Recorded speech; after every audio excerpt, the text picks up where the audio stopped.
ক্যান্সারে আক্রান্ত এক মহিলা টাকার ব্যাগ নিয়ে একটি বেসরকারি হাসপাতালে এসেছিলেন।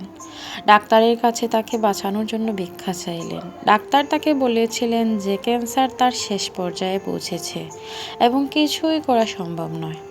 হতাশায় তিনি করিডোরে টাকা ছড়িয়ে কাঁদতে কাঁদতে বলেছিলেন, টাকা দিয়ে কি স্বাস্থ্য কেনা যায়? সময় কেনা যায়?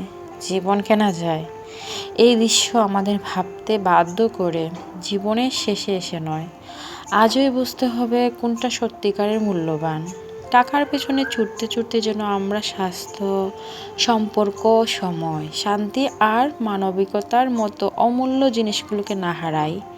জীবন খুব ছোট, তাই যতদিন সময় আছে আল্লাহর ইবাদতে নিজেদের ভিতর দিন কায়েম করুন, নিজেকে ভালো রাখুন, মানুষকে ভালোবাসুন আর প্রতিটি মুহূর্তকে অর্থবহ করুন। সবার জন্য শুভকামনা। আল্লাহ হাফেজ। আসসালামু আলাইকুম।